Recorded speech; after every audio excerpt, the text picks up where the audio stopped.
Good morning, నేను Rehana. North to east, west to south, గల్లీ to Delhi, village to world, cinema, sports, shopping నుంచి business వరకు ప్రతి అంశాన్ని షార్ట్ గా అందించే టాప్ న్యూస్ కు స్వాగతం.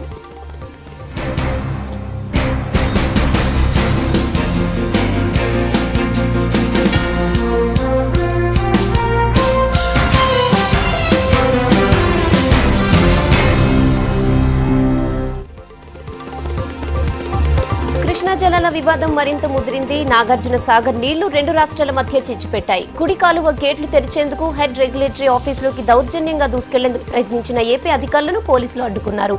దీంతో రెండు ప్రాంతాల అధికారులు పోలీసుల మధ్య వాగ్వాదం జరిగింది. మాటల యుద్ధం కాస్త చేతల వరకు వెళ్లింది. పోలీసులు లాఠీలకు పనిచెప్పారు. ఘర్షణలో రెండు ప్రాంతాలకు చెందిన 7 పోలీసులకు గాయాలయ్యాయి. నాగార్జున సాగర్ నీటి విడుదల వివాదం గవర్నర్ కోర్టుకు చేరింది. ఏపీ ప్రభుత్వం ఏకపక్షంగా నీటి విడుదలకు సిద్ధం కావటం, పరిస్థితి చేయి దాటి లాఠీచార్జ్ వరకు వెళ్లటం చర్చనీయాంశమైంది. ఇష్యూ సీరియస్ గా మారటంతో సీఎం కేసీఆర్ తో ఫోన్లో మాట్లాడారు ఏపీ సీఎం చంద్రబాబు. కలిసి మాట్లాడేందుకు, సమస్యను సానుకూలంగా పరిష్కరించుకునేందుకు అభ్యంతరం లేదని స్పష్టం చేశారు కేసీఆర్. 10 గంటలకు గవర్నర్ సమక్షంలో రాజ్భవన్లో భేటీ అయ్యేందుకు రెండు రాష్ట్రాల సీఎంలు అంగీకరించారు. మరోసారి హస్తిన టూర్కు రెడీ అయ్యారు సీఎం కేసీఆర్. రేపటి నుంచి 3 రోజుల పాటు ఢిల్లీ, ముంబైలో పర్యటించనున్నారు. రేపు ఢిల్లీకి వెళ్లనున్న సీఎం కేసీఆర్ సాయంత్రం బీజేపీ జాతీయ అధ్యక్షులు అమిత్ షా కుమారుడు మ్యారేజ్ రిసెప్షన్ కు అటెండ్ కానున్నారు. సోమవారం సాయంత్రం ప్రధాని మంత్రి నరేంద్ర మోడీతో భేటీ అవుతారు. ఢిల్లీ నుండి 17న ముంబై వెళ్తారు. మహారాష్ట్ర గవర్నర్ సిహెచ్ విద్యాసాగర్ రావుతో పాటు ఆ రాష్ట్ర సీఎం దేవేంద్ర ఫడ్నవీస్ తో సమావేశం కానున్నారు.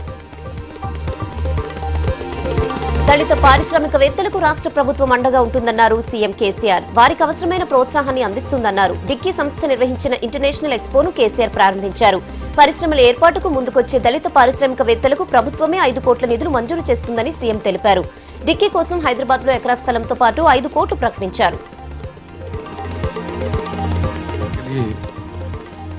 उसको 1 एकड़ जमीन भी सैंक्शन करता हूं हैदराबाद शहर में, और उसको स्टार्ट करने के लिए तेलंगाना सरकार की तरफ से 5 करोड़ रुपए भी मैं मंजूरी कर देता हूं. एक अच्छी शुरुआत हो, पूरे हिंदुस्तान के दलित वर्ग के डेवलपमेंट में, उन्नति में तेलंगाना राज्य कुछ काम करे, इससे हमें बड़ी खुशी होगी. ఇవాళ మరోసారి సమావేశం కానుంది టీఎస్పీఎస్సీ. పరీక్ష ప్రణాళిక, సిలబస్ పై ప్రొఫెసర్ హరగోపాల్ కమిటీ ఇచ్చిన నివేదికపై ఇప్పటికే కసరత్తును పూర్తి చేసిన టీఎస్పీఎస్సీ సర్కార్కు ఫైనల్ నివేదిక అందజేయనుంది. సర్వీస్ కమిషన్ పంపిన ప్రతిపాదనలను ప్రభుత్వం అధ్యయనం చేసి జీవో రూపంలో విడుదల చేయనుంది. ఆ తర్వాత తెలంగాణ పరీక్షల ప్రణాళిక, సిలబస్ విధానం అమల్లోకి రానుంది. వరంగల్ బాబు పర్యటనలో ఎంఆర్పీఎస్ కార్యకర్తల దాడుల వెనుక టీఆర్ఎస్ హస్తముందని ఆరోపించారు టీడీపీ నేత ఎర్రబెల్లి దయాకర్ రావు. టీఆర్ఎస్ అండ చూసుకునే ఎంఆర్పీఎస్ కార్యకర్తలు రెచ్చిపోయారన్నారు. బాబు పర్యటనతో పార్టీ క్యాడర్లో కొత్త ఉత్సాహం వచ్చిందన్నారు ఎర్రబెల్లి. టీఆర్ఎస్ కు చిత్తశుద్ది ఉంటే తెలంగాణ ద్రోహులకు కాకుండా ఉద్యమకారులకు మంత్రి పదవులు ఇవ్వాలన్నారు ఎర్రబెల్లి.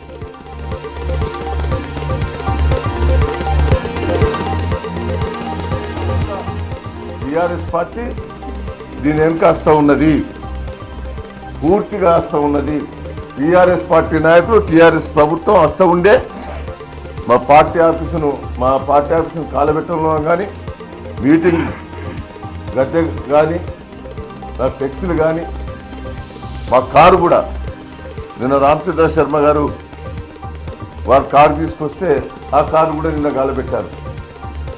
దాడులు కాదు. ప్రతిష్టాత్మకంగా తీసుకున్న KG2 PG ఎడ్యుకేషన్ పై సర్కార్ తొలి అడుగు వేసింది. విద్యాశాఖ మంత్రి కడియం శ్రీహరి విద్యావేత్తలు, ఉన్నత విద్యాశాఖ అధికారులతో సమావేశం నిర్వహించారు. KG2 PG కాన్సెప్ట్ పవర్ ఎలా ఉండాలనే దానిపై చర్చించారు. కాస్త ఆలస్యమైన నాణ్యమైన విద్యను అందించడమే ప్రభుత్వ లక్ష్యమన్నారు మంత్రి కడియం. నల్గొండ జిల్లాలో వైసీపీ నేత షర్మిల మలి విడత పరామర్శ యాత్ర తాత్కాలికంగా వాయిదా పడింది. ముందుగా ప్రకటించిన షెడ్యూల్ ప్రకారం ఈ నెల 18 నుంచి 22 వరకు నల్గొండ జిల్లాలో పర్యటించనున్నారు షర్మిల. అయితే జిల్లాలో శాసనమండలి ఎన్నికలకు షెడ్యూల్ విడుదల కావడంతో కోడ్ అమల్లోకి వచ్చింది. దీంతో టూర్ను తాత్కాలికంగా వాయిదా వేస్తున్నట్లు వైసీపీ రాష్ట్ర అధ్యక్షుడు ఎంపీ పొంగులేటి శ్రీనివాసరెడ్డి తెలిపారు. షర్మిల యాత్ర జిల్లాలో మళ్లీ జరుగుతుందన్నారు. ఇప్పటి వరకు వివిధ పద్ధతుల్లో పంపిణీ చేస్తున్న పింఛన్లను ఇకపై రేషన్ షాపుల ద్వారా ఇవ్వాలని సర్కార్ నిర్ణయించింది. ప్రజా పంపిణీ కోసం రాష్ట్రంలో ఉన్న 27,176 రేషన్ షాపుల్లో ఈ పాస్ మిషన్స్ ను ఏర్పాటు చేయడానికి రెడీ అయింది. అయితే బయోమెట్రిక్ విధానాన్ని అమలు చేస్తున్నందున వృద్ధాప్య, వికలాంగ, వితంతు, చేనేత పింఛన్లను డీలర్ల ద్వారా పంపిణీ చేస్తే బాగుంటుందని నిర్ణయించిన ప్రభుత్వం ఈ మేరకు వారితో చర్చలు ప్రారంభించింది. రేపు జరగనున్న సెట్ ఎంట్రన్స్ కు అన్ని ఏర్పాట్లు పూర్తి చేశారు అధికారులు. ఈ అర్హత పరీక్షకు ఏపీ, తెలంగాణలో మొత్తం 218 సెంటర్లను ఏర్పాట్లు చేశారు. 136,000 మంది ఎగ్జామ్ రాస్తున్నట్లు అధికారులు తెలిపారు. ఉదయం, మధ్యాహ్నం జరిగే ఈ టెస్ట్ కు అభ్యర్థులు అరగంట ముందే ఎగ్జామ్ సెంటర్ కు చేరుకోవాలని సూచించారు. ఇప్పటి వరకు హాల్ టికెట్లు డౌన్లోడ్ చేసుకుని వాళ్లు వెబ్సైట్ లో డౌన్లోడ్ చేసుకోవచ్చని తెలిపారు. ఉష్ణోగ్రతలు పెరుగుతున్న రాష్ట్రంలో స్వైన్ ఫ్లూ మాత్రం అదుపులోకి రావడం లేదు. దీంతో ప్రజల్లో ఆందోళన వ్యక్తమవుతోంది. ఎండ వేడికి ఫ్లూ వైరస్ ప్రభావం తగ్గుతుందని వైద్యులు భావించారు. అయితే టెంపరేచర్స్ 33 డిగ్రీలకు చేరిన పాజిటివ్ కేసులు మాత్రం ఆగటం లేదు. ఈ ఏడాది జనవరి నుంచి గాంధీ హాస్పిటల్లో 40 మంది మృతి చెందారు. 22 మంది చికిత్స పొందుతున్నారు. అయితే స్వైన్ ఫ్లూను పూర్తి స్థాయిలో అదుపులోకి తెచ్చేందుకు సర్కార్ అన్ని చర్యలు తీసుకుంటోంది. హిమాచల్ ప్రదేశ్ లోనూ స్వైన్ ఫ్లూ విజృంభిస్తోంది. లేటెస్ట్ గా సిమ్లాలో 2 మెడికల్ స్టూడెంట్స్ కు స్వైన్ ఫ్లూ వచ్చింది. ఒక ఫ్లూ పేషెంట్ కు ట్రీట్మెంట్ ఇచ్చినప్పుడు 2 మెడికోలకు కూడా వ్యాధి సోకినట్టు తెలిసింది. వీళ్ళిద్దరిని గవర్నమెంట్ హాస్పిటల్ స్పెషల్ వార్డ్ కు తరలించారు. అలాగే మెడికల్ స్టూడెంట్స్ తో పాటు సిబ్బందికి కూడా మాస్కులు అందజేశారు. నాంపల్లి గ్రౌండ్స్ లో నుమాయిష్ కు వెళ్లలేకపోయామని నిరాశ చెందుతున్న వారికి గుడ్ న్యూస్. ఎగ్జిబిషన్ గడువును మరో వారం రోజులు పొడిగిస్తూ సొసైటీ నిర్ణయం తీసుకుంది. జనవరి 1న ప్రారంభమైన నుమాయిష్ రేపటితో ముగియనుంది. అయితే స్వైన్ ఫ్లూ కారణంగా సందర్శకుల సంఖ్య తగ్గింది. దీంతో స్టాల్స్ నిర్వాహకులు ఎగ్జిబిషన్ ను పొడిగించాలని సొసైటీని కోరారు. దీంతో మరో వారం రోజులు నుమాయిష్ ను పొడిగిస్తూ నిర్ణయం తీసుకుంది. వెట్టి చాకరీలో మగ్గుతున్న చిన్నారులకు విముక్తి కల్పించేందుకు కృషి చేస్తున్నారు సిటీ పోలీసులు. భాగ్యనగరంలో ఆపరేషన్ స్మైల్ పేరుతో వరుస దాడులు చేస్తున్నారు. పాత బస్తీలోని బంగారు ఆభరణాల తయారీ పరిశ్రమల్లో దాడులు నిర్వహించిన సౌత్ జోన్ పోలీసులు 45 మంది చిన్నారులను కాపాడారు. బీహార్, యూపీ, కోల్కతాలతో పాటు ఇతర రాష్ట్రాల నుంచి చిన్నారులను తీసుకొచ్చి హైదరాబాద్ పాత బస్తీలో వెట్టి చాకరీ చేస్తున్న వారిపై కేసులు నమోదు చేశారు. 27 మందిని అదుపులోకి తీసుకున్నారు. ఇప్పటి వరకు 500 మందికి పైగా బాల కార్మికులకు విముక్తి కలిగించారు. కమిషనర్ గారి యొక్క ఉత్తర్వుల మేరకు సౌత్ జోన్ పరిధిలో భవానీ నగర్, మీర్ చౌక్, పంజేషా, చార్మినార్, గుల్జార్ హౌస్ ఏరియాల్లో విస్తృత తనిఖీలు చేయడం జరిగింది. ఈ విస్తృత తనిఖీలు చేసే భాగంలో దగ్గర 45 మంది చైల్డ్ లేబర్ చేస్తున్న చిన్న పిల్లల్ని మేము మా యొక్క కస్టడీలో తీసుకున్నాము. ఈరోజు రాష్ట్రంలోని 2 టైగర్ రిజర్వ్ ఫారెస్ట్లకు స్పెషల్ టైగర్ ప్రొటెక్షన్ ఫోర్స్ ను మంజూరు చేసేందుకు కేంద్ర ప్రభుత్వం అంగీకరించింది. దీనిపై కేంద్ర రాష్ట్ర ప్రభుత్వాల మధ్య ఒప్పందం కుదిరింది. ఆదిలాబాద్ జిల్లా కవ్వాల్ టైగర్ రిజర్వ్, మహబూబ్ నగర్, నల్గొండ జిల్లాల పరిధిలో ఉన్న అమ్రాజాబాద్ టైగర్ ప్రాజెక్టులో పులులు ప్రత్యేక భద్రతా దళం ఏర్పాటు కానుంది. ఫోర్స్ కింద ఒక్కో టైగర్ ప్రాజెక్టుకు 100 మందికి పైగా ప్రత్యేక సిబ్బందిని కేటాయిస్తారు. అందుకు అవసరమైన ఖర్చును కూడా కేంద్ర ప్రభుత్వమే భరిస్తుంది. నిజామాబాద్ లో పోలీస్ స్పోర్ట్స్ మీట్ ఘనంగా ప్రారంభమైంది. స్థానిక పరేడ్ గ్రౌండ్ లో క్రీడలను ప్రారంభించారు జిల్లా ఎస్పీ చంద్రశేఖర్ రెడ్డి. 3 రోజుల పాటు జరగనున్న ఈ ఈవెంట్ లో వాలీబాల్, రన్నింగ్, లాంగ్ జంప్ వంటి వివిధ పోటీలను కండక్ట్ చేస్తున్నారు. జిల్లా పోలీస్ సిబ్బంది ఉత్సాహంగా పార్టిసిపేట్ చేశారు. నిత్యం వర్క్ టెన్షన్ లో ఉండే పోలీసులకు ఇటువంటి గేమ్స్ రిలాక్స్ ఇస్తాయన్నారు ఎస్పీ. హస్తినలో ఇవాళ కొత్త సర్కార్ కొలువు తీరబోతోంది. ముఖ్యమంత్రిగా రెండోసారి ఆప్ చీఫ్ అరవింద్ కేజ్రీవాల్ ప్రమాణ స్వీకారం చేయబోతున్నారు.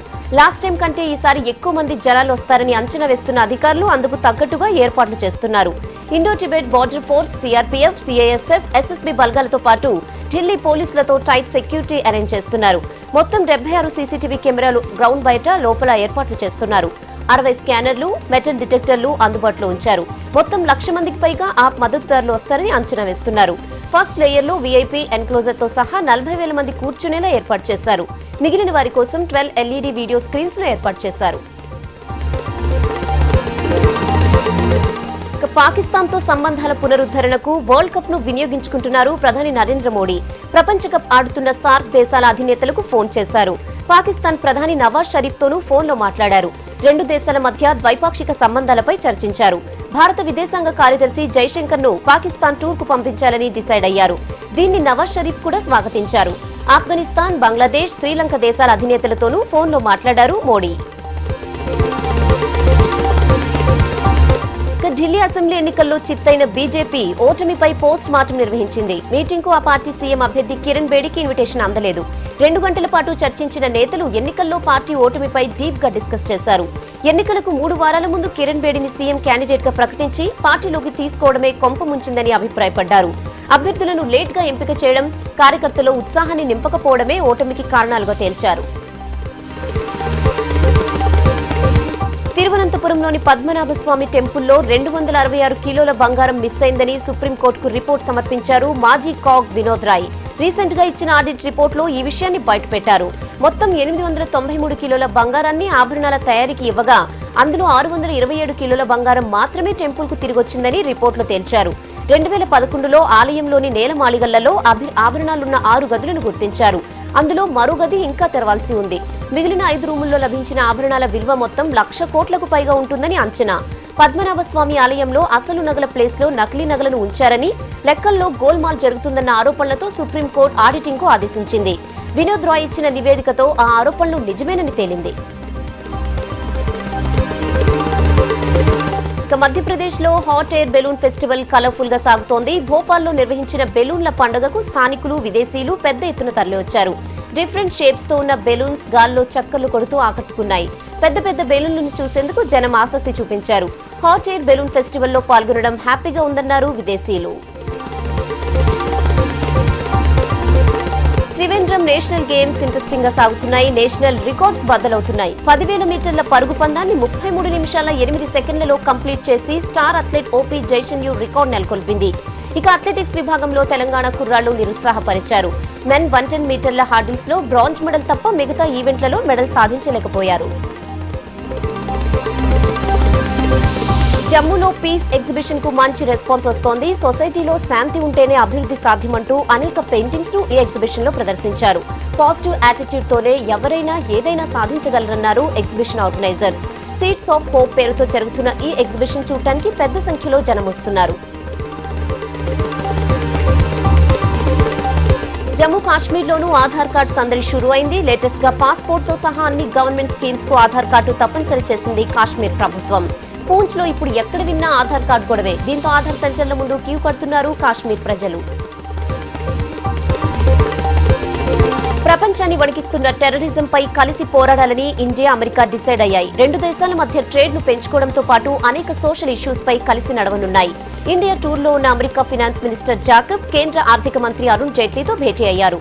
ఈ సందర్భంగా ఎకనామిక్, ఫినాన్స్ రంగాలకు సంబంధించిన అనేక ఇష్యూస్ పై ఇద్దరు లీడర్లు చర్చలు జరిపారు.